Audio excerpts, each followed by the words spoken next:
Welcome to the Rise to the Challenge podcast. Joining today, he's the CEO, founder, and host of Gen Z Hoops, newly named assistant varsity basketball coach and intern at Madison Square Garden. It's John Hartofilis. How are you doing today? Doing great, Alex. Really appreciate you having me on the show. I'm so happy we could do this. And we were talking so much before this, obviously bringing the energy, really looking forward to a great show. And I really want to thank you for what you do, because what your show and what you're doing is awesome. I'm happy to be on here. Well, we appreciate it so much. We're so excited to have you on the show to talk about your rise to the challenge. What we like to do with all of our guests is go right to the beginning. Talk about a little bit where you're from and what were you involved in growing up? Oh, awesome. So growing up, honestly, I was a pretty shy kid. And believe it or not, I wasn't into basketball until way later. So when I was like 5, 6, 7, 8 years old, I was into Power Rangers. I was into like I was into Star Wars. I was into stuff like that. I was into video games. I was like really kept to myself. Wasn't really too social, which people like don't believe now, because like all I do is talk. And like, it's funny. My first few coaches in basketball would always like try to get me to talk. They'd like, try to get me to break out of my shell. And then like my last few coaches, like when I was in high school, would put a word count on me when we get on the bus. Like if John says more than 10 words, we're all running. We get off the bus. Like that's what it came to, because of how much I would like talk and how excited I would get. Cause I just like, it really, a lot of big changes happened in high school in terms of, maybe falling in love with basketball, it not really loving me back.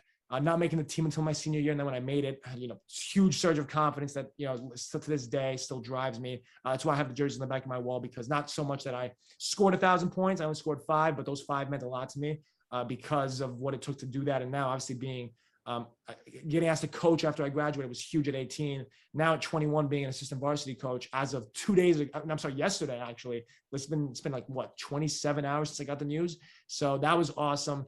And the whole story has been incredible and really got me to that was kind of my rise to the challenge. I love the name of your show and how you have that theme to it. But that's kind of my story. That's my start.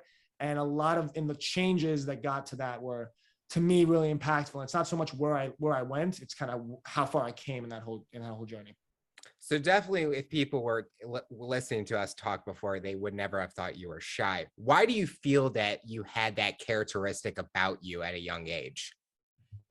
Honestly, I would say it's a lot. It's just about, that's a great question. I would say when I was younger, I just didn't have enough reps at doing what I liked or having the confidence of what I was good at. Like I didn't know I didn't have a lot that I was good at. What I was good at wasn't cool. That's actually probably the best way to say it. What I was good at in terms of like, having passions for Star Wars, or having passion for video games, which I've never spoken about Star Wars on a podcast before. Like, stuff like that. I mean, Power Rangers, that's a throwback, man. That was like when I was like 5, 6 years old. I was into Power Rangers. But you just got me thinking about when I was really a kid and what I really liked. It's like stuff like that, like like video games, like I love my like DS. If anyone remembers the Nintendo DS and stuff. It's funny. I had a Wii when like all my friends, because like I wasn't cool like that. Like, I didn't understand that stuff. I wasn't like into pop culture, into what everyone else liked. So I was kind of more to myself, and it was mostly because what I was good at or what I really liked didn't align with what everyone else liked, which for a kid can be tough. Once, it's funny, the reason I got into basketball, I don't really talk about this often, was, and okay, I'll make this story quick, but it's kind of for a girl, because kind of like, I wanted to be like Troy Bolton. I wanted to be like that. I want to be that superstar. A lot of people can probably relate to that. They want to be the cool guy, plays basketball, the cool guys, really good at sports. And at like 10, 11, I really liked that. And, I was always taller. I was always taller, but really skinny. So coaches would be like, oh, you should play basketball. I'm like, let me give this thing a try. Let me try to be that guy. Let me try to be Troy Bolton. It's funny. Like that was like kind of like my goal, was to like be, do that. But that's kind of what broke me out. It took that to get me out of my shell. And that's kind of why I was a quiet kid. And what broke me out of my shell was like that desire to have that I really liked. And honestly, obviously maybe the reason I started playing basketball wasn't like, the reason I love it now. Obviously it's not what I do it for now. I do it because I love the game. And that love for the game came through, honestly, thinking I was good when I first started, quickly finding out I wasn't, but still thinking I was still good. And then say, okay, you know what? It's a tough thing to like have something you love and not be able to do it because you're not good at it. Like that's a tough thing to wrap your mind on, especially as a kid, to be like, what? I really want to do this. I'm passionate about this. But, I can't make the team because I'm not good at it. Like, it's not like I can't, it's because I haven't done it enough. I haven't put my all into it. That's a tough thing for kids. Some kids quit when that happens. And I honestly really, really wanted it more than anything. And that's why I kept, like most kids, it's funny. Like we talk about this a lot in terms of the numbers. We have 100 kids try for the freshman team every year at Xavier. Like I've had to cut 85 to 90 kids every single year. It's tough. Right. But the second year in JV, there's only 40 kids that show up because 60 of those kids either give up or find something else or don't want to try basketball anymore. By varsity, there's like 20 kids left. It's the 12 kids that are going to make it. 4 guys that have played before, but they played JV, but might get cut. And then like 2 guys that, say 6 guys that play JV. And then there's me. I was like the one guy that had never made it before. That was still even thinking about trying out. Everyone's like, why are you trying out? Like, you have no chance of making it. So that was always like the drive for me was to always like I would say being different was a big part of it. I was always different when I was younger. Like I was always the guy that would make basketball mixtapes. That was my big thing when I was 13, 14. I couldn't make the team. So I would always if I was on a team, I'd make the mixtape for the team because I wasn't playing. So I'd make the team mixtape. And if it was something else, I'd like make a mixtape for James Harden, my favorite players. And that was how I got my passion out. That was my silent passion was really, was making videos, which is obviously what I'm doing now with MSG with production. But that's kind of it, man. It's like that.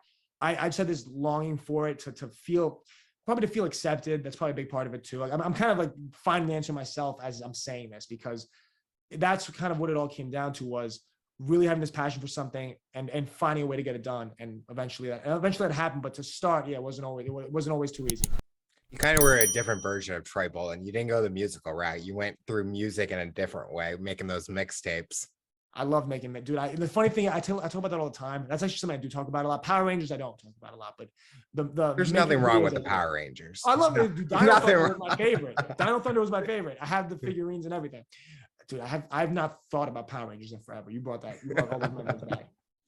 But when you mention how getting into those mixtapes and stuff, that wasn't cool back then. And as a kid, it's tough to you want to do what's cool. So it's funny because I could have actually, like what I'm doing now with this show and the audience that I've built, and it's crazy. Like to think of having an audience is like insane, or people want to listen to me talk is like wild. It's not that many people. It's mostly the guests. It's the guests that are the draw, not so much me. But to think that like at the time I got 40,000 views on my second ever video. I did a Blake Griffin mixtape. I got 40,000 views back in 2014. I was a freshman in high school. It got 40,000 views, and I gave up shortly thereafter not because of the view. Like I didn't care about that stuff. And obviously that's more views than I've gotten on my whole channel to this day, probably like the Blake Griffin, because somehow the algorithm liked it, it blew up. And I actually made a better Blake Griffin video like a month after, because I'm like, wow, this one did really well. I'm doing another Blake Griffin video, and that one got like 500 views, like whatever. It didn't do well at all. Made 1,000 views.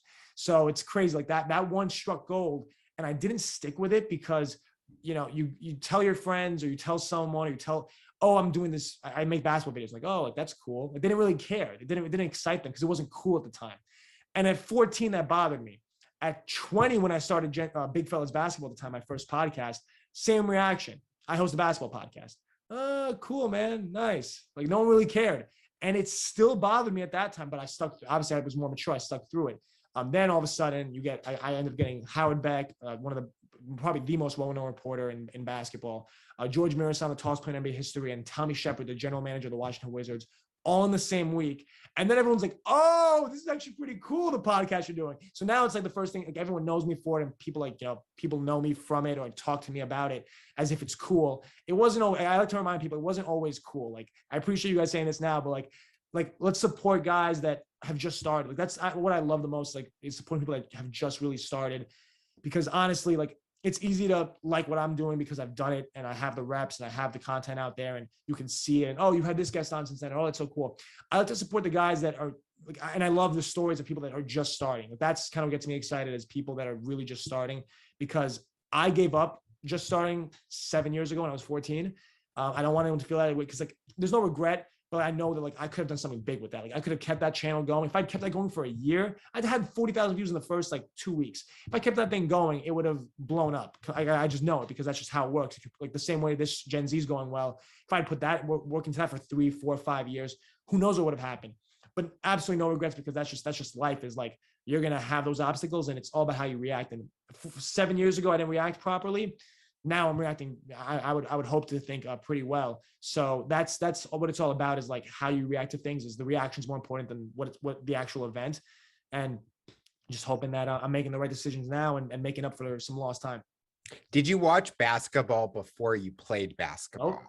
So this was a brand new thing that you're getting into. And then as over time, you kind of start getting into it a little bit more.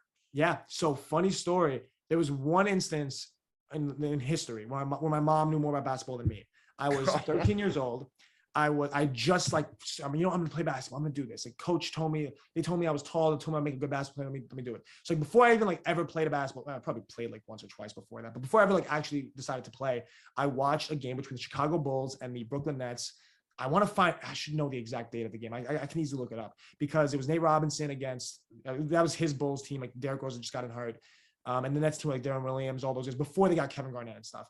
I was 2012. I was in the seventh grade. And my mom comes into the room and she goes, "Oh, Chicago Bulls, like Michael Jordan." And I was like, "Yeah, Mom." And in my head, I'm like, "What? Michael Jordan played on the Bulls?" I just didn't know. Like, everyone knows, dude. Like, that's how little I knew about the game. So like, I never watched before that. And it took like a year or two of like, okay, now once I loved the game, I was on Wikipedia. Literally, this is what I did.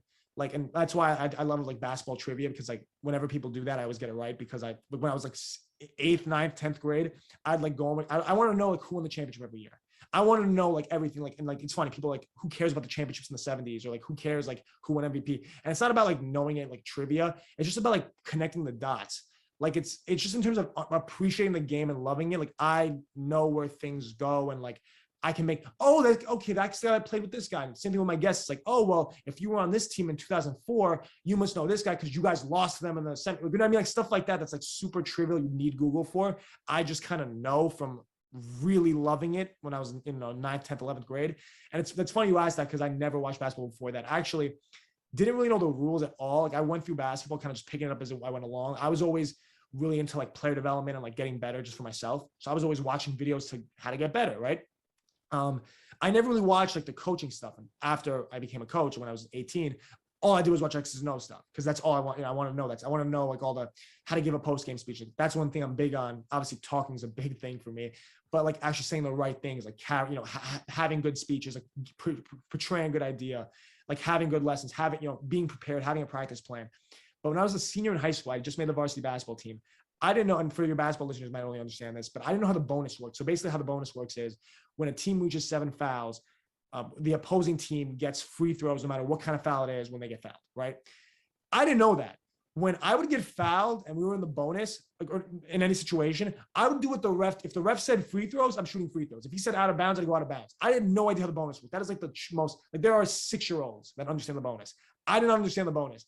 Now I can promise you, I have my referee certification. I just got it a few months ago. I know the rules now. I can promise you that. But it's funny how like, that's what I love talking about where I came from, because, and that's why I appreciate you asking me about that, because that's what makes where I'm at now special to me. It might not be special to other people, but to me, it means a lot because I know the journey, not so much the destination, because where I'm at now is nothing special. There's a lot of people that have a lot of episodes of their podcast that I've spoken to, people I've spoken to. Now, do I think that it's cool that I've spoken to this combination, or that I have relationships with these people? Because obviously some of them are really good friends of mine now. Like that's, yeah, sure. I think that's cool. But I can't expect you or anyone else to think that's cool. Thankfully, a good amount of people do. And that's, it's heartwarming to know that people support my show.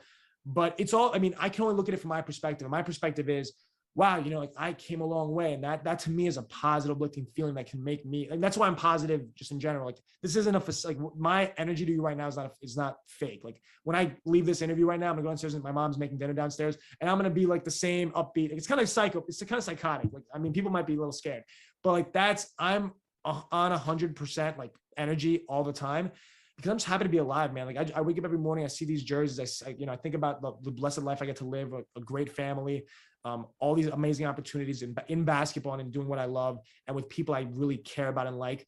I like my situation's incredible, and obviously like not everyone's is for them, but you can make it that with the right attitude, because my situation wouldn't be perfect for somebody else, but I look at mine as it being perfect because that's what my situation is. So I'm able to look at it with a smile on my face. Well, if someone else had my life, they'd be like, oh, I don't like basketball. It's kind of, that's kind of John lives a crappy life. But to me, it's like, dude, like this is great. Like I get to go to MSG in the morning, the place I grew up wanting to work in. I get to go from there to Xavier, the place I, was like dying for years to make the team, and now I get to coach there. And I get to come back and get on podcasts with people like you that are awesome and get to share my story, but also like hear other people's stories. Like that's what gets me going. Might not get somebody else going, but that's what perspective is so important. And that's, I answer like 15 questions in one. But that's how I feel, man. That's how I feel. You brought up a great point about like, as someone's listening to this interview, they can see the passion you have for basketball. And something, I mean, I learned what the bonus is, and I sometimes watch basketball and I still didn't know what it is. But you talked about how someone made me not understand your passion for it. Like for me, when I'm watching it, I only watch when it's March Madness, it's in the Olympics, Yep. or it's the finals. The only three, or NBA finals. That's the only time I watch, because to me, I'm a sports guy, but I just like to see good games. And usually college basketball, it matters when it gets to March Madness. Now, for me, never playing basketball, it's probably completely different to someone who did play. They're like, oh, getting to that SEC championship's important, things like that. But to me, it's talent and athletic skills that these people are doing every single day on the court. When you were playing basketball, was there something that you found about yourself that you didn't know you had it in you? Wow, that is an incredible question. I love that. I would have to say, I had no idea. Like my whole thing, I hung my hat on hustle, which, if you remember what I said about me being like a quiet, shy kids don't normally exhibit hustle. It's normally the friend. Like it's normally me now. You're like, yeah, of course, John dives after loose balls. Like John does that. But when I was younger, I never had that. But basketball always brought that out of me. Like, because I wanted it so bad, even though I was always quiet and shy when I got out there, it was a whole different thing. Now, was I the most physical guy? No, I wasn't. Like, I never really got physical. I've never been in a fight in my life. I've never really I've never bumped. That's not my style. But when it came to like trying my hardest, basketball brought that out of me in ways that, like, that's why, and that's one thing I'm struggling with now as a coach, to like kind of get past with players. The best advice I ever got on my show was from one of my first guests, Brandon Steiner. He actually is responsible for one of the jerseys behind me. When he gave me a jersey, great dude.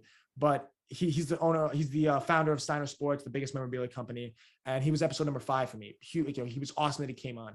But when he came on my show, he said, John, you got to realize not everyone's Kobe, right? Like everyone, like, and I was like, damn, like I always think everyone's Kobe, and not everyone's Kobe. And you can always change it to like, not everyone's not everyone's John. Like not everyone has the mindset you have, and it can be applicable to anybody. Like, for example, it can be said to a CEO. CEOs can't expect their employees to work as hard as they do, because the vision's their vision, not, you know what I mean? It's the same thing. Yep. Like, I can't expect these players to work as hard as Kobe or as hard as I think, I know I worked hard. I can expect them to do that same thing, because that might not be them. They might not like basketball as much. They might only do it, as a side thing. Now, is it something I like to change? Yeah, it's like to change that. It's like to make them like the game more and make them try harder. Like I'm not going to give up on making them try hard because, they're just not that into it. Like, no, I'm going to try hard, but I can't like care more than they do. I can't make them love the game. I can try. I can't make them. And I used to always make them love the game. I used to always try to make them love the game. I would like force feed basketball down. I'd be like, no, like you love this. You're going to touch every line. You're going to try really hard. You're going to have to lose balls. Some guys, some kids, some people aren't built for that. Some people don't like that. It's all about like, that's a huge part of it, is like knowing people and reading people.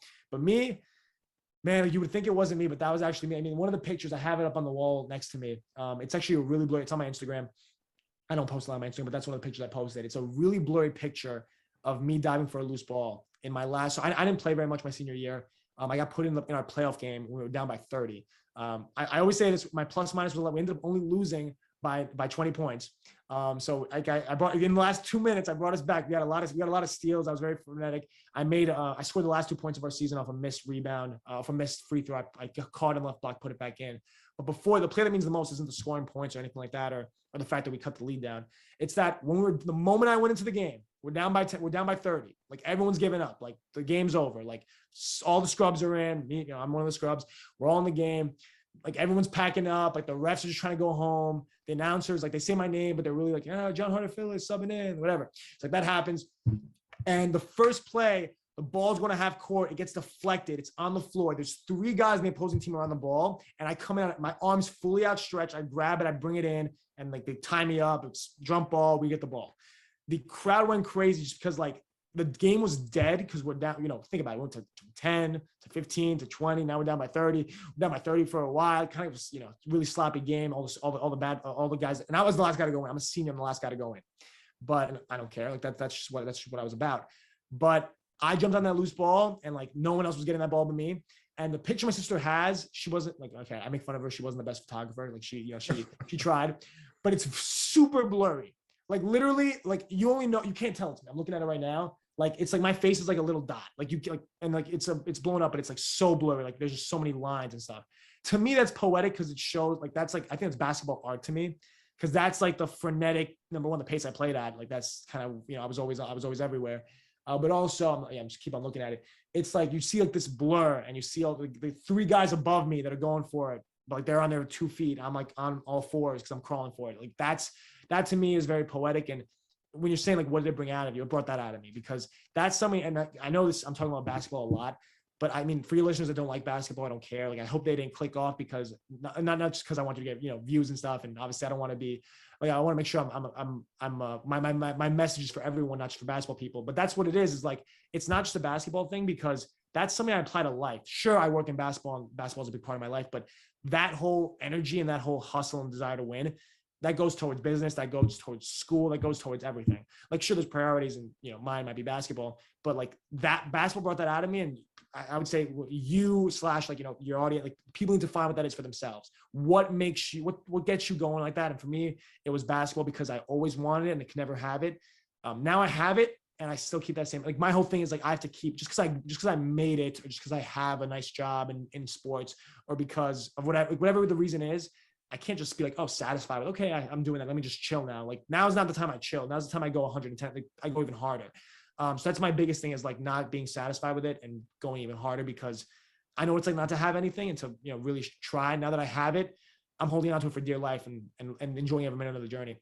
I think a lot of my guests, each of them will say something that pertains to what they do. And then I give them an idea of how it works with other industries, other areas. And I think that's so important because the things that you've been taught in basketball, you can apply all those techniques into other areas in your life, and it still works the same way. Hustle mentality, how you interact with people on the team, how do you coach your players to make sure they're a positive mentality going into the game if you're down low or down by a lot of points. So I like how you mentioned that and how that you kind of were that inspiration in a way, or that way to, the game's not over. You play until that buzzer goes off. And when the game is done, then you learn from everything.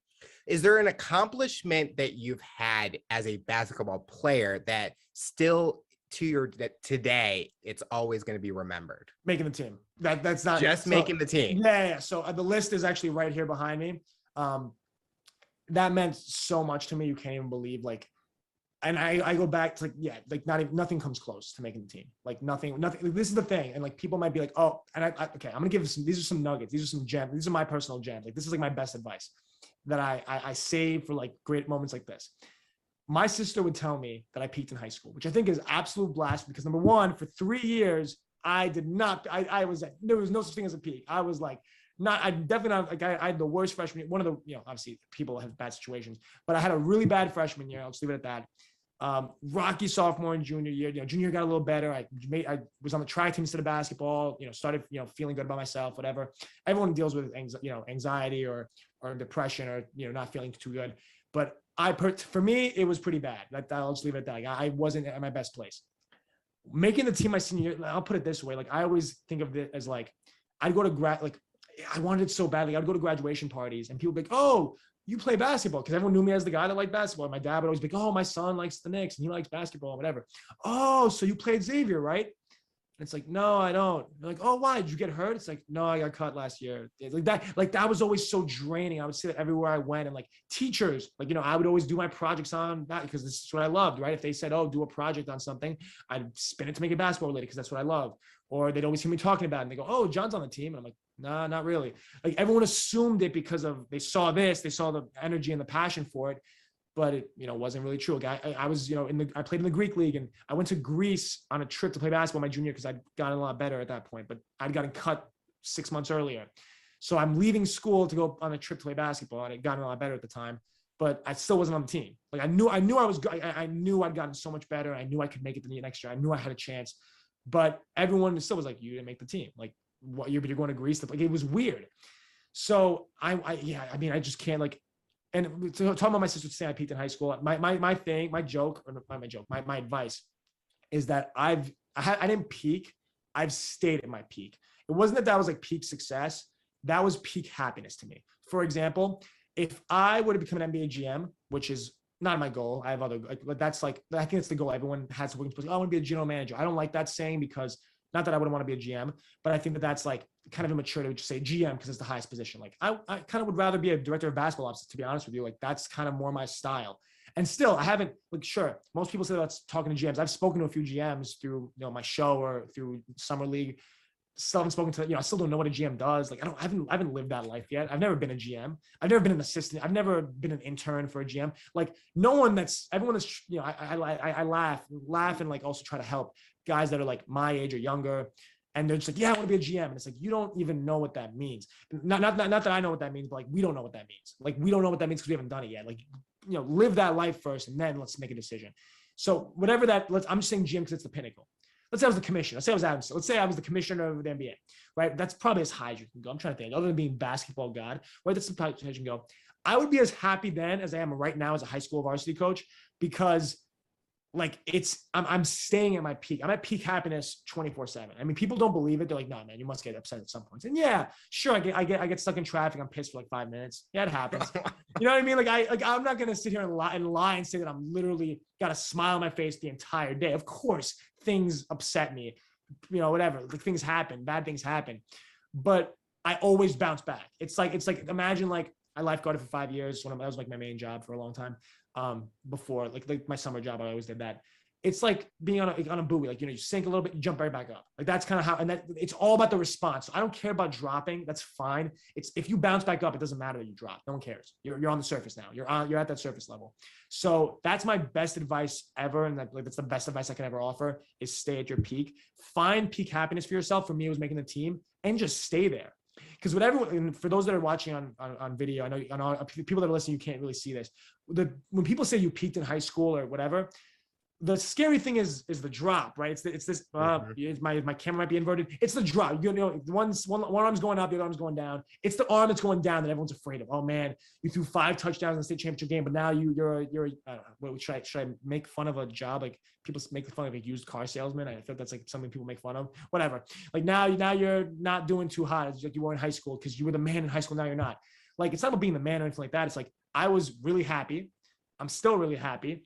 And I'm going to die really happy. I'm always going to be really happy because that's who I am, but also because I'm staying at that level of happiness I've achieved. When I made the team, like I was on when I say cloud 9, like I was so happy. Since that moment, I've stayed there. Sure, have I dealt with disappointment? Yes. Sure, have I gotten denied from jobs? Of course. But I've been upset, brush it off. Okay, next thing, I'm happy again. So, when you say what's the biggest achievement, that comes before any kind of championship I've ever won. That comes before any kind of, because it's the first. It was the first big win that led, like those big wins don't happen if I lose in that. Like if I always think about this all the time. It's kind of crazy. If during that tryout I gave up, not even during the tryout, like just in general, like during those 4 years, I got cut and I was like, you know what? Screw basketball. I'm done. And I stopped playing basketball. Dude, I'm sorry, Alex. I don't know where my life goes because that was my passion. And if I didn't change, I mean, sure, I think I would have been okay. I would have found something else. I would have been okay. But I'm as happy as I am now, and I have this mindset and this perspective on life because of sticking through it and that perseverance of going through it. So, I mean, I'm thankful that I never gave up. But I think to myself all the time, like, what happens if I give up? What happens? Like, it's scary to think about. What happens if a moment of weakness, I'm running sprints, and I stop. Or during that summer, I would wake up every morning at 5 a.m., 4:59. I copied Drew Hanlon. He always woke up at 4:59 to be a minute ahead of the guy waking up at 5. That was like his thing. So I woke up at 4:59 to get up. I'd drink, stretch, go outside, sprint. I'd come back. My grandma, I stayed with my grandparents out. They had a place out on Long Island. They had a big, like a big area to run there. Like I don't have a basketball. My driveway in Queens, I live in like a connected houses. Like I don't have a big house. Like there's apartment buildings and projects right next door to me. So I didn't have a basketball court or anything like that. So out there, I did. So I'd always go out there, stay with my grandparents. I'd come back in, they make me food. Like that, I'm not gonna lie, I kind of got blessed with that. My grandparents had food ready for me. I'd go outside, play, come back inside, eat. Obviously, I had to put in the work and go out. No one was doing those reps for me outside. No one was running those sprints for me. But I would do that, come inside, eat. All for that ultimate goal of winning, of making the team and getting that big win. But honestly, it was the process of waking up every day that got me going, because I would wake up every day. I'd go on, well, obviously it was weekends mostly. I'd go on Snapchat, and I would love to see the guys on the team that had made the team the year before that were going out. I wanted to see that. I loved seeing. I would see like, it's 5 a.m. and it's like sound check from 3 hours ago, and it's them playing beer pong, or it's them breaking tables, or it's them at a beach at a bonfire with a cute girl. And I was like, you know what? Like, I'm giving up that, which I probably wouldn't have done that anyway because I wasn't cool at the time. I wasn't like, quote unquote cool in high school. I probably would have done that anyway, but I gave up that. I sacrificed that because I'm waking up at 5 and I'm going to outwork you and I'm going to take your spot, which is what ended up happening. But it wasn't about the result. It was about the process of, even if I got cut, let's say Coach McGrain, who's been a huge mentor of mine, said, you know what? John got a lot better. He's probably maybe one of the better guys, but he's a senior. He hasn't played before. And I'm going to cut him.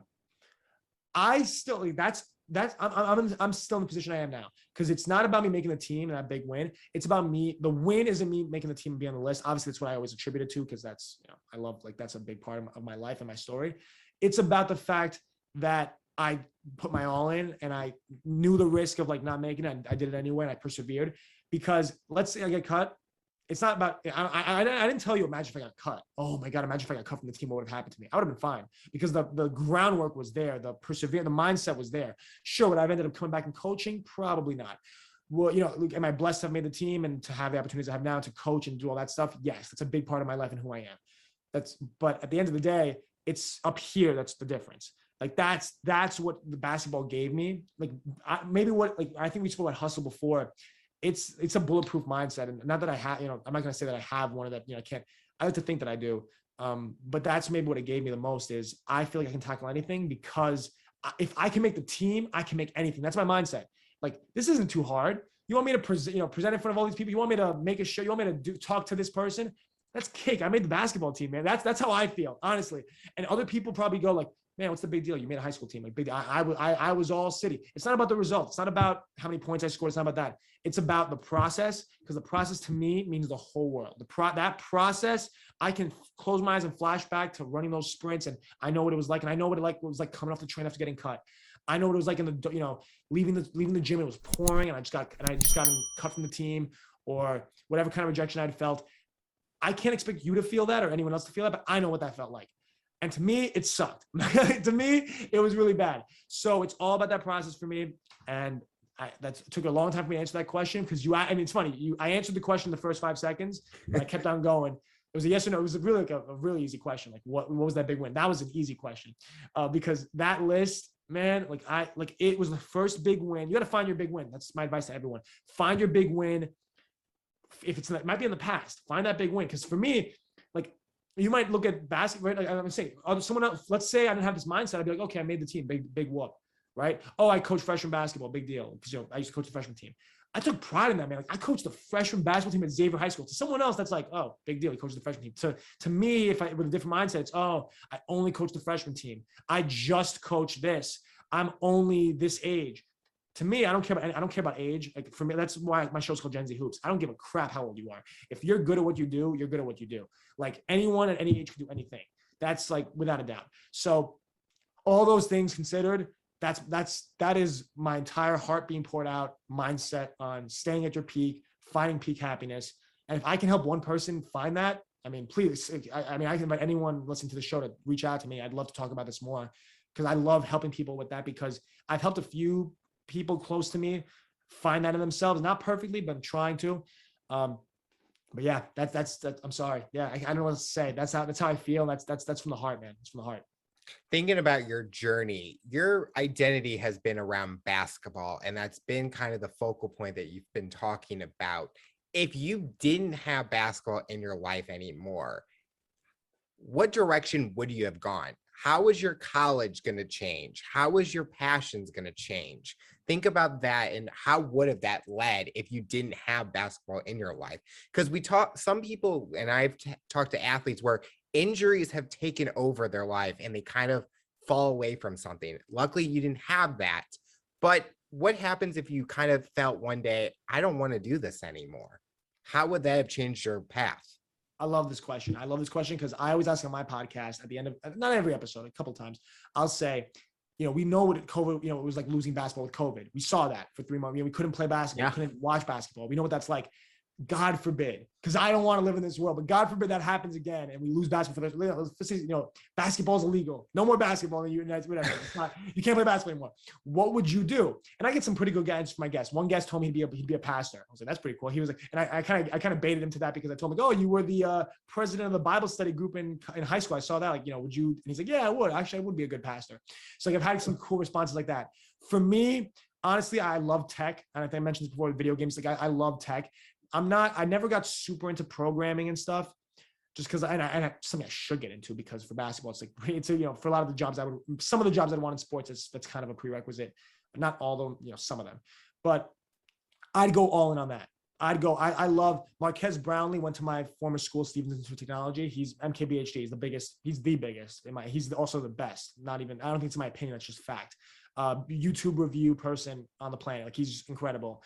And I watch all of his videos, even the ones on like Samsungs that I don't give a crap. I don't have a Samsung. I have an iPhone, like a normal human being. I'm sorry if you have an iPhone, if you have an Android, I'm sorry.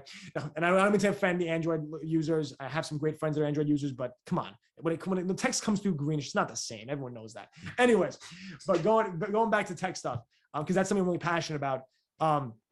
Yeah, I just like that's something I always want to get into more.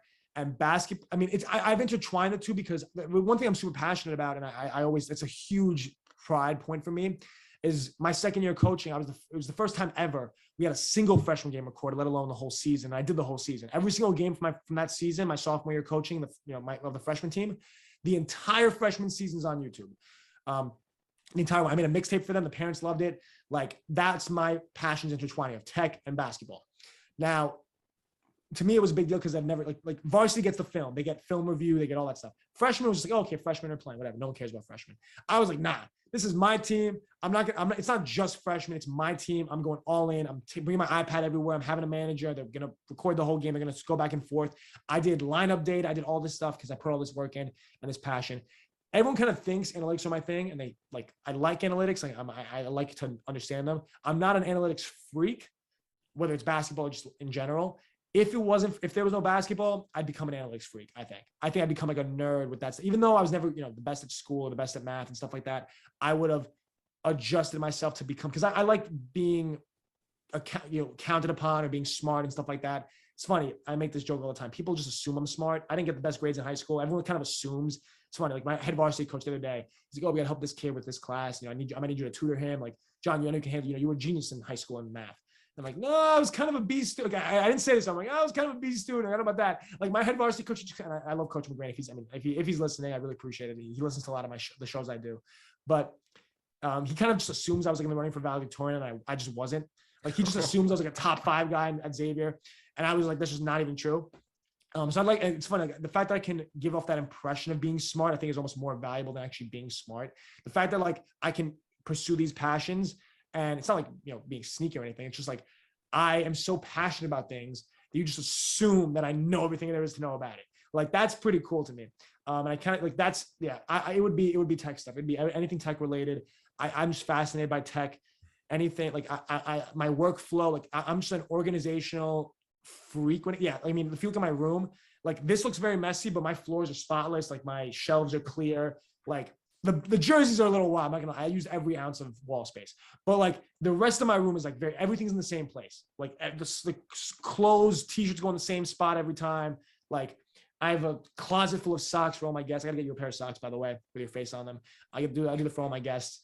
But everything's in the same spot. I'm an organizational freak. So anything with tech's the same every time. I love that. I love how it's the same every time. Coaching at the same, it's kind of interesting. I like how everything's different. I like how it's not cookie cutter. I like how every kid is different. Yeah. But with tech, I love how it's always the same. And yeah, if basketballs everywhere got deflated overnight and there was no more basketball, I'd have to get into something tech related and pursue passions that way. Because one thing I love, so this jersey right here, signed Kevin Durant jersey from Boardman University.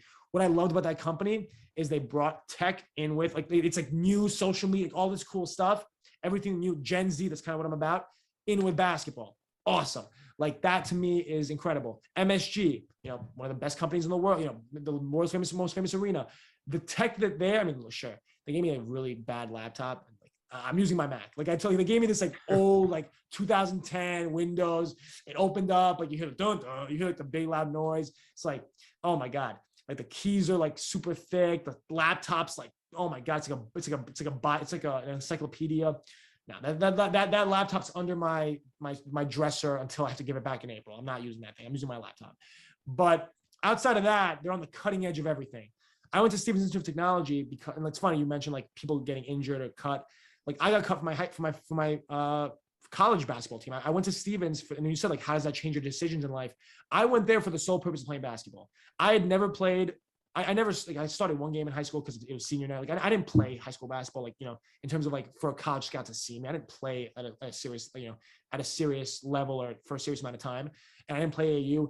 But I was like, you know what? I want to play. Like I worked super hard at Xavier. I'm going to work super hard in college. I'm going to make a college basketball team. That was my whole thing. I wasn't thinking about coaching. I wasn't thinking about business. I was thinking strictly about playing at the next level. Because I was like, you know what? I did it in high school. I'm going to do it again. I got cut after really to this. I mean, I knew I got cut in high school. In college, I had guys on the team that had made it. I'm sorry, not that I made it, but they were older, telling me this is how you can get playing time, not how you can make it. Like, John, you're going to make it. This is how you get playing time. And then the coach turned around and kept all of his main guys and the guys he recruited, even though it was D3. And a little salty. Maybe I'll send. I'm kind of a little more mature now. When I got cut, I'm like, oh, I'm gonna send him a letter in 20 years from the offices of the NBA saying thank you. Nah, I'm a little more mature now. I don't have that kind of hate in my heart. I'm a little better now. But right after I got cut, I was upset for like, you know, an hour or two. I got a call from my varsity coach reminding me that like, hey, you can still coach here. And I was like, wait, oh yeah, he did mention that to me a few months. Oh my God, this is awesome. Like I was so happy, like, you know, like a buoy. Right back up, yep. Right back up to peak happiness. So that's what it's all about, is finding those things, getting yourself out of that rut. And yeah, to answer your question, finally, it's something, the intersection of tech and basketball gets me excited. If basketball's gone, I'll still have tech. What college degree are you going for? So we're going for? Great question. So if my mom's listening to this, I try very hard in school. I'm at Baruch College, Ziglar School of Business as a senior. I'm taking classes geared towards a degree in operations management. Now, if my mom hopefully stopped listening at this point, I'll tell you how school's been tough to juggle with everything. I still pass my class. I still try to do very well. I'm always the guy that does the presentations in group projects. So when everyone else is like freaking out, like, oh, I don't want to speak in public, I'm scared. Like, you know, it's kind of, I mean, you've maybe seen it or on Zooms, people be like, oh, who wants to take this responsibility? Like, for example, in class, like, who wants to present? And you hear crickets. No one wants to present. And I'm like, I'll do it. Like, and I'm like, if anyone wants to, you know, see what I've done, like I've done 300 episodes. Like I'm more than fine talking. And I'll just go in front of the class and I'll present on whatever it is. And the whole class loves it because everyone before is afraid to present. And they come up like, hi, I'm from this group and we did our project and this is what we did. And they're reading off the slide. And I go up there and I literally do the first, I did this recently. It was the day of the Knicks season opener, Wednesday, October 20th. Great day in New York basketball. And I was actually in my Knicks jacket because I'd come from work and I was going to go. So I finished work at 5, went over to my class at 5:50. I was going back for 7:30 tip off, like, right. Class ended at like 7:05. I want to get there early. I had people coming with me. So so what I did was my group was presenting 5 out of 12. We're the 5th group to present.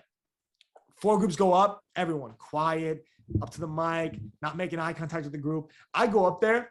I'm like, how's everybody doing today? And everyone jumped out of their seats. And everyone was like shook because before that, everyone was super quiet. I'm like, bring the energy. And everyone before that was like staying at the podium with the microphone, and the microphone can't move. So everyone was like sitting there like holding the microphone. And I literally look at it. I literally go like, okay, I don't need this microphone. I'm just gonna, and I walk away from the microphone to the middle of the room, like in the middle of the presenting table. And I'm like, can everyone hear me in the back? Can you hear me over there? And they're like, yeah, we can hear you. I'm like, good. I'll just project my voice. We don't need the microphone. And I went off and I just did my whole presentation. And when I finished, it was like 6:30. I wanted to get there by 7 so I could make sure I got to my seats in time. I finished, I got my bag, I got out of there. A couple people followed me out to be like, oh, like, how'd you do that? Like, can we, you know, and like I told them my sports business club and they signed up, which is cool. But like, that's the energy. I mean, I want to bring smiles to people's faces and bring that energy, because I could easily go up there and my group probably would have still done a good job if I went up there and was like, yeah, this is what we did. But I went up there and I made a point to just be like super energetic, because that's just who I am. And I'm not going to bottle that up for anybody. Like, I'm going to let that out. Sometimes I talk too fast and that's a problem. I want people to understand me too. But at the end of the day, like, I hope people know that's all flowing from here. I'm not like thinking about what I have to say and like making sure I'm very technical and hiding stuff, and I'm an open book. people want to, I mean, you're asking me questions now, but like, people want to ask me questions, I'll answer them. I have no problem. Like, I'm not going to hide anything because I love what I'm doing. I love talking about it. I love helping other people chase their dreams or do something similar to what I'm doing. I love it. I mean, I was the same way. I was always doing the presentations just because I think I have that energy. And I remember one of my classes, I did a whole presentation on the sport curling. No one knew anything about it, but I was able to convince people to actually go and watch it because I think it was the time of the Winter Olympics. And people came back and they were talking about it. And it's all about the confidence. Like, you could talk about anything, but if your energy is up there, your confidence there, you can make people believe anything that you're saying is true. Yeah, 100%. It's all about the presentation. One thing, the book was literally right on my, like, okay, I normally, my things are clear. The one book I'm reading now is called NLP. I don't remember the whole, it's a long title. Basically, it's called about neuro-linguistic programming. Something I'm very passionate about right now is it's always like getting 1% better and little hacks to be a little bit better. Language is so important. Maybe I go too fast and that might be a detriment to me, and maybe I'll get better at it as I go on to like kind of still be energetic. That's a skill, to be energetic while also like talk slow and like controlled. I'm not there yet. I'm just loose cannon. But this book is about, for example, one of the most famous examples is with the word just. So instead of me saying, hey, Alex, can you just go get me that? Can you just go throw this out for me? Right? That kind of belittles what you're doing. It's like, okay, you're just a garbage boy now. Like, no one wants to be that. Hey, Alex, can you please, like, I'm really tied up right now. Can you please go throw this out for me? I'd really appreciate it. That's a lot better, right? Mm-hmm. For example, I mean, we were both on time for this podcast, and it's important to be punctual. But let's say, for example, I was late, right? If I came to the show at 8:05, when we should have started at 8, and I said, hey, Alex, sorry for being late. Now we both are in a bad spot where, like, in terms of apologizing, like, I feel bad because like I'm late, and you feel bad because like we're late now, like we started off, like it's just awkward. If I say, thank you so much for waiting for me, I'm thanking you. You know what I mean? Like, now you feel better. We're still late, like it's still not 100% good. But at the end of the day, like, you feel a little bit better because like, okay, like, you know, he thanked me. Like it's just those words. Like it's not even like you're not even thinking about it. It just kind of happens. It's just natural. You just automatically, in terms of like whether it's like I don't know. It's like I'm not a bio major. Whatever, like whatever the hormones are that go off in your head, whatever goes off, you feel better. So that's something I'm very passionate about. It's just or sorry. Like those are words I would hope if we do a transcription of this show, I never said just or sorry. Because like those are words that are negative and have a negative connotation to them no matter what. And if you replace them with please and thank you, you're fine. You're chilling. Like you will be okay. So that's something I've been very passionate about actually is making sure the language I say is okay, because those little cues change everything. The way you present something completely flips the script on what you're saying. Out of all the guests you've had on your show, all the episodes you recorded, what's the biggest thing that's been rewarding about the experience of you doing your show? Wow. Okay. I thought you were about to ask me. That's why I because everyone asks me who's your favorite guest. And I love that question because I love talking about my great guests, but I hate that question because they're all like my children. Obviously not. Like, you know, I mean, if everyone can pick your favorite child, obviously they're my children. 99% of them are older than me. But at the same, that's the same for me. Yeah, like all my guests are older than me. I mean, I have a couple of great guests, like Sahil, who's 16 and he's with the G League team. I always shout him out because I think he's a beast. I think he's gonna be very successful. A lot of other guests that are, you know, maybe my age, a year younger, a year older. But most of my guests are like, you know, a little bit more established, 25, 26, whatever. And man, everyone always asks me to pick a favorite. I'm like, come on, like that's so hard. Like, ask me, okay, so can you remind me what you said? Which one did you learn the most from? Or out of all your guests you've had, all the episodes you recorded, what's the most rewarding thing you have gotten out of doing your show? Legitimate relationships. And that's a broad answer, but I'm going to explain why. There's some guests that we haven't spoken, you know, like, you know, they're busy. We haven't spoken too much. Like, it happens, you know, there's a lot of guests to keep, you know, like I have a spreadsheet. People might think I'm crazy. I mean, you might have one too. I have a spreadsheet with when, you know, but some of the ones that I'm really close with, I don't have to keep track of when I hit them up and stuff, or when I talk to them. But for some, if I haven't reached out to someone like a year, that's probably, you know, it's pretty bad. I should, you know, there should be a reason for me to follow up with them at some point. One thing about following up is I always try to provide value. So I'm never going to ask someone for a favor. I'm very careful with that because I think that's people overdo it a lot. A lot of people ask me for like, if they ask me for a favor, that's a little different because like I'm always trying to help them and I'm in the position to always be helping someone. But they're there. They're at that level. They're super busy. They have these full jobs. They have all this pressure being on an NBA team and stuff. Like they don't have time for me to say like, hey, can you hook me up with a media pass for your game? Like whatever. No, instead I'm going to text them with like, hey, I'll be there. You know, if I could see you, great. If not, no pressure. Like would love to, you know, see you if possible. Literally I did that just now with like a guest for this coming Sunday. Like before we got on the show, I saw they got out of practice. I saw like the story post, like, bang, I'm hitting them up. See you on Sunday at the game. Maybe I do see them, maybe I don't. I'd like to see, you know, if I pushed and maybe I said, hey, can you give me a media pass? Maybe they'd do it, but they do it like, oh, this guy needs a favor again. Like, I don't like doing that. I don't like asking for favors. But when I say real, genuine relationships, I like to always be able to help someone with something like, hey, you know, I watch, you know, do you need a scouting report for this? I can help you with that. A lot of times they say, oh, we're good, don't worry. Sometimes they need help and I help them. With the real relationships, oh man, I love this story. Greg Buckner, who is, you know, he's the Cavs coach. Yeah, the Cavs are coming in on Sunday. He posted on his Instagram story that he was doing a basketball camp in Kentucky. I saw that. I'm like, you know what? Like, I'm free that weekend. I can volunteer and help out. Right? That's providing him value. So I texted him. I said, hey, Coach Buck, saw your post on Instagram. Would love to help out if you need me. I'm here, always here. So, you know, feel free to reach out. He calls me right up and goes, John, you know, you're free, this, that. Get a flight. I'll take care of you when you're here. Just come down. Would love to have you. You can do a show here, whatever. He's like, give me the whole landscape. I did other stuff like that for other people, guests or people that I knew. And he was just so welcoming because he liked he didn't just do it because like, I mean, he could have brought me and I was some kid from New York that had him on a podcast. Like he doesn't owe me anything. I came to his camp. He could have just had me do the stations and leave. What did he do though? I love this story and I'll tell it for forever. I don't know if he's ever heard me tell the story because I don't know if he listens to the shows I do where I tell the story. Basically, I'm a kid from New York in Hopkinsville, Kentucky. Right? Like literally the middle, and I don't mean to disrespect Coach Greg Buckner's hometown, but the middle of nowhere. There's like no, like my hotel, like the nearest thing was like a mile away. So 1.7 miles away, there was a Panera Bread, which was the only brand, I don't know if there's Panera Bread where you are, the only chain restaurant or the only restaurant I recognized. Everything else was like a Kentucky brand. No idea what it was. You know what? I'm going to Panera Bread. So do I have a car? No, I'm in Kentucky. I don't have a car. So I woke up at 7, you know, practice, the camp started at 9:00. I wanted some time. So I woke up at 6:30, I forget what time, and started walking over to get my Panera Bread. I had my laptop in my hand. I'm walking, you know, I had my big backpack. I'm walking through the streets of Kentucky in June to get to this Panera Bread. And all of a sudden I hear a car honking really loud. Turn around, it's this big, huge, he drives a pretty big truck. And it's Coach Buckner. He opens up the passenger door and he goes, John, what the hell are you doing out here at 7:00 in the morning? Coach Buckner curses a lot, but I'm going to leave that out there. But he curses a lot. So he says a couple expletives. Like, what the are you doing out here at 7:00 in the morning? I go, well, Coach, I was walking over to Panera to get something to eat. Like, you know, it's pretty early. I want to get some work done. I have my laptop. He goes, get your ass in the car. We're going to Chick-fil-A.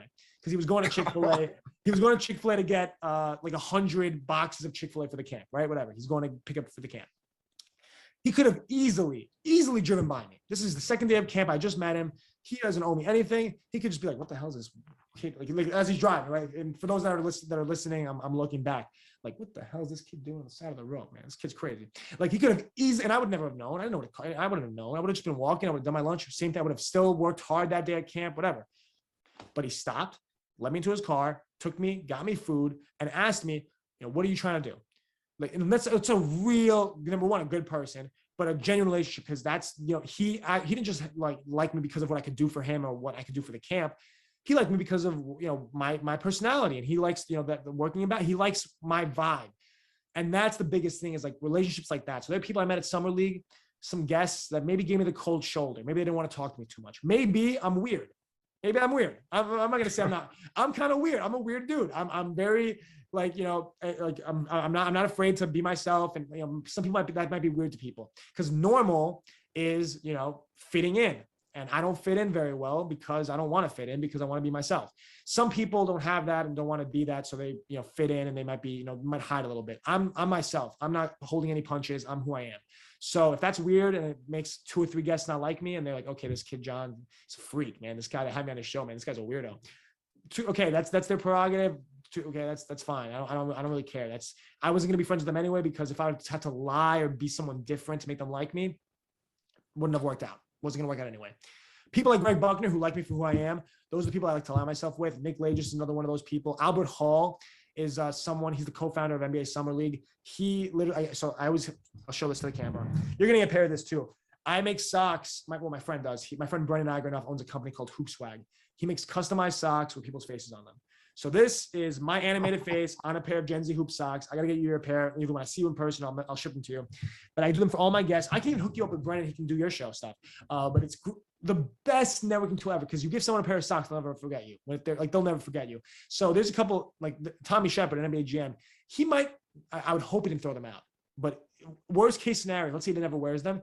He has my socks in his sock drawer. And every morning when he goes to get his black socks, he sees my socks and he thinks of me. That's what matters. So that's my whole sock thing. That's me. It might be a little weird. I'm the guy that gives out socks. That's kind of weird, right? I'm not going to sit here and say that I'm normal, because I'd be lying to you if I said I was 100% normal, because there's something wrong with me. I'm not saying there isn't.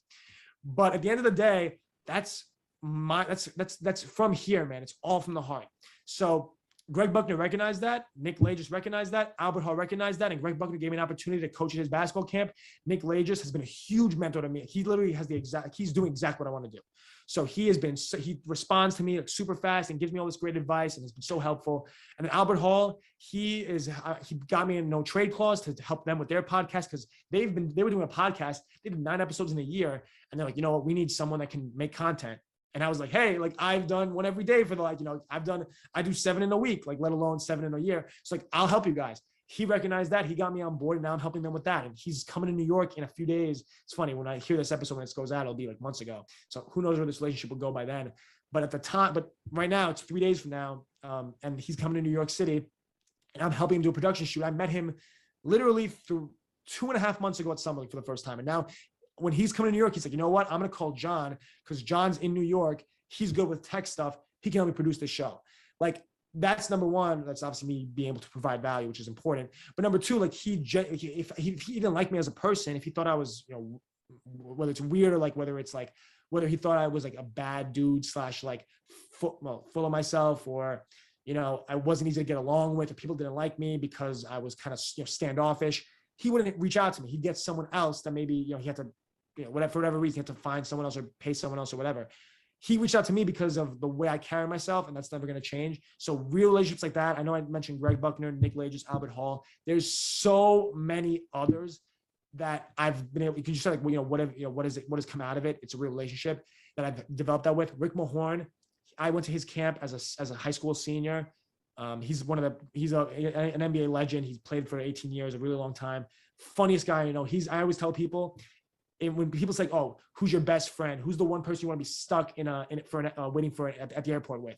My answer, even though it's not my best friend, is Rick Mahorn, because I was stuck in an airport with him in Michigan. We were going back, and we were stuck for a few hours, and he was making me laugh. I was crying laughing like the whole time. It was so enjoyable. That was like the best airport delay in the world. So, like, that's a real relationship right there. Like, he's not coming to my show for views, to get his book out. I'm not talking to him because he's an NBA player. I'm talking to him because he's cool, like, because I like him, because he's a mentor to me, vice versa. So there's a lot of people like that, man. I'm missing out so many people that have been helpful to me. There's people that people don't even know, like James Pastoris, who's he took me to Greece all these years, and he's been my mentor. Coach Joe McGrain, my coach at Xavier. I could go down the list. There's people that I'm leaving out, and I feel bad, but I can't rattle off 300 names right now, so I'm not going to do that. But so many people that have been helpful to me, that have really genuinely tried to help me or let me help them, and genuinely been my friend. A lot of my best friends right now are from Zoom. Like, that's not normal. Like, my friend Nima, who works for the G League, we met in January on Zoom through a LinkedIn job posting I made. And I realized, like, okay, you're not going to work for me as an editor. Like, you're my boy now. Like, we're friends now, and we've been friends. We went to Summer League together. We've gone to NBA games together. He's come to Knick games with me, vice versa. Like we've helped each other out. We've become friends. We've gone out to lunch, like, because we like, it's more than just basketball. Or, we actually like each other. We're friends. Like, that's what's come out of my show. It's better than the views. It's better than the jobs that come out of my show. It's the people that I can actually look at as friends that before this were just a connection on LinkedIn. I can relate to what you just said, and I always view it as international networking, because without the show, during the show, I've connected with people all over the world and have guests from every single continent. And it's just amazing how the power of what we do as podcasters has created that opportunity for us. And you meet these people, like the first time we've ever talked in person, but is through this show. And we kind of can relate to each other just from two different experiences, two different places in the United States. But you, after this, you kind of learn so much that you want to continue that. And all my guests, I have seen that where we continue to network, we continue to learn about each other. And I think that's the best part about it. And I think it's the greatest thing that the show has offered me, is because without it, I don't know if I would ever experience this. I think the pandemic did something great for me in this way. Obviously, it didn't do a lot of great, but it's given me a tool and an opportunity to do something that I dreamed about doing when I was younger, as being a game show host, but a host. And now I'm hosting something on my own. So when you're talking about all those guests and how much of an impact it's had on your life, it shows that the future is bright for you and you have so much to offer. And these people see how much you have to offer, even if it's the small things. That still makes a huge difference in their lives. I mean, one thing I want to agree on really hard is that COVID was a blessing in disguise. I hate saying that because people, obviously it was a traumatic thing for some people, and some people weren't as lucky as I was. But for me, it's all about the response, right? Some people had a worse situation, so they couldn't respond the way I did. But for me, like a lot of my friends could have responded the way, in terms of like with positivity. Everyone was so excited when it first happened, because we got 2 weeks off from school, right? It ended up being a lot more than 2 weeks. But that being said, it quickly went from being excited to like, oh, and I wish I was at school with my friends. Like, to me, it's like it's not pick one, but more so like there's you can't just be upset all the time. You have to find the silver lining in everything. For me, the silver lining was not to say, like, obviously not saying it was a positive experience. Like, obviously COVID was not good for anyone involved. But for me, I found the silver lining of this show or these friends. Because to be honest with you, if I don't start this show, which probably wouldn't have happened without COVID, number one, my career is very different. The trajectory is very different. But also the people I meet changes, like completely. I mean, everything. That's why I live life with no regrets, in the sense of like people ask me all the time, would you have rather made the team earlier? Would you rather like gone back in time and have been a better, let's say you started playing basketball instead of at 12, you started at 7. You would have been better. You would have made the team. You would have played more. My answer is always no. Like, always no. Because my entire life, like, up to this point, my life's been awesome. I've had some great experiences. I've learned a lot of great lessons. I'm very happy with my life. Why the hell would I change that? Yep. Why would I change it? I wouldn't change a thing. Literally a thing. Like, sure. Oh, I wish I got a better grade on that test. So, this and that. Like, that happens all the time. I wish we won this game. Yeah, that happens. But at the end of the day, like, I would not trade the experiences or learn. Like, either you win or you learn. That's everything. So with COVID, there's not really a lot of opportunity to win, right? No one really could win. I was a specific circumstance where this show was maybe a win from my life or my career maybe, but everyone can learn from something or adapt or be better, or at least take some positive. Either I would say win or be positive about losing. Maybe that's I don't know. Am I making up like new quotes or something? Maybe. I don't know. But that's like just on the fly. Like, these are coming out of my head, but literally, like, I feel like everyone's just so negative. Like, I'm never going to pout and mope. That's not who I am. It's not going to be me. So that is, I think, very important. And being able to look at something negative in a positive light. Obviously, I can say, I want to make sure I'm clear about this. COVID was not a positive thing in any way for anyone, but looking at it in a positive light is super important. The final question I'll ask you, for someone that's listening to this interview based on your journey and experience, what tips or advice would you give them to overcome obstacles, accomplish their goals, and rise to the challenge? Oh man, this is good. I can't just say stay at your peak or something like that, because I just already said that, and I can't. Like, those are my recyclable things. How do you rise to the challenge? Man, this is good. There's so many things I can say. I'm trying to pick one that like sounds really good, like to give you like a one-liner that's like, this is the one. I don't really have a one-liner. What I would say is find what you're good at and never, ever, ever stop chasing that.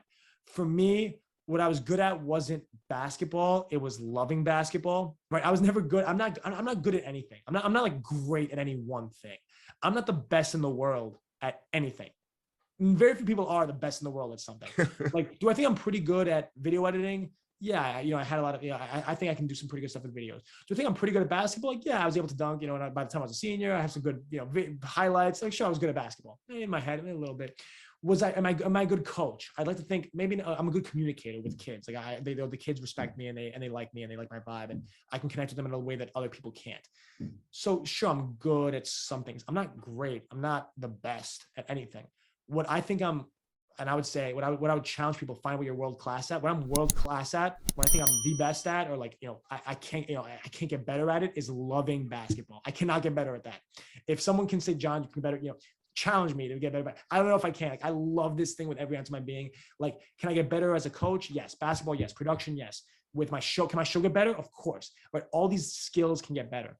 But the love for the game, I hit the ceiling. I'm sorry, I hit the ceiling. So you have to find what that is. I mean, the first step is to find it and then hit that, and then like smash that ceiling, hit that ceiling full head, because that's what I'm best at, is loving basketball. You can be the best at loving something too. Because I'm probably like, there's other people like me. I'm not going to sit here and say I'm a one of one. There's other people that love basketball as much as I do, that love it with every ounce of their being, and that they're a scout or they're this and they love the game. There's other, I'm not special for that. But to me, like, that's my thing. That's like, I'm like, maybe I'm tied for first with a lot of people, but I'm there, right? Like, I'm the best at that. I'm world class at that. Find what you're world class at. It might not be a skill. It might be, a passion for that skill. And you will eventually become world class at that. Like, I believe, hopefully, that if I keep on having the same mentality, I'll be world class at managing a basketball team, because I'll get so many reps and I'll do it so much.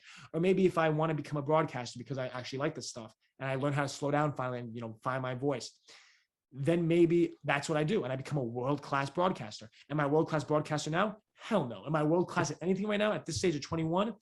Only one thing, and that's loving basketball. And I challenge any young person to find what they're best at and be the best at loving that thing. That's my advice. Find what it is, and you will eventually be able to rise to any challenge. I'll use your moniker for this. You'll rise to any challenge if you love something with all your heart. And it's a cliche, right? Follow your dreams, like with college, right? It's like, know what you want to do. I'm blessed to know that I want to work in basketball. Even then, I don't know exactly what I want to do in basketball. For people to expect an 18-year-old or even then a 16-year-old, because you're really a junior or sophomore and people are asking you to make college decisions, to know what they want to do is absolutely asinine. It's absolutely ridiculous. At that age, I didn't even know. I didn't even make the basketball. I didn't know what I wanted to do. I was like, business, this, like no direction whatsoever. I made a bad college decision because I wasn't informed, and there was so much pressure to pick your future. Like, you can't do that. I'm blessed to now at 21. I know it's basketball. Now, exactly what in basketball, that's still a little murky. I'll find that out as I get more experiences. But the compass is pointing in a direction. I just got to follow it. I don't know where the destination is, but I have the compass. I know where I'm pointing towards, and I'm sprinting towards. I'm in a freaking Ferrari driving towards that thing. Like, number one, you got to have the compass and find what it is. But once you find that, freaking go Ferrari, Elon Musk, rocket ship. I'm pointing this way. Maybe it's this way for you. For me, it's to the right. Maybe it's to the left. Maybe it's behind you. I don't know. Like, you got to go back. I mean, it's a cool spiritual thing. You got to go back and find yourself and go back to go forward. I'm going there. I'm going full speed ahead that direction, 1,000,000 miles an hour. As long as you do that, I might not be the best at that thing or that destination, but I'm the best at going really fast at it and just freaking seatbelt on, like turbo. That's me. And that's the best advice I can give to anyone. If you want to rise to the challenge, do that. Well, John, I want to thank you so much for coming on the show and talking about your rise to the challenge. You're inspiring so many people, and we're excited to see what the future looks like for you. This was so much fun. I'm getting text. My mom, like when I first said dinner, I was getting ready. My mom is blowing up my phone saying, get down here. Like, dinner's going to get cold. And I was like, Mom, this is going great. Like, I don't know if you can hear it. She knows when the show's going good and when it's going great. Like, this is going great. This was an awesome episode. I really want to thank you for having me on, and really appreciate you for what you do, because, or what we do as like content creators is something that really gets me fired up, because it's very easy to consume content on a daily basis, but to create it and to share that vision with other people is really special. So what you're doing with your show now, while I might be the first basketball guest, it's a privilege to be the first basketball guest. I got to start listening to your show more, even though it's not basketball related. Because what did I say to you before we got on the show? If it strengthens my career in basketball, is my family, or gives me positivity, I will listen, care, watch, whatever it is. Your show brings me positivity. Your questions, your vibe, your persona gives me positivity. I'm tuning in. Other people should tune in too. Thank you so much, Alex.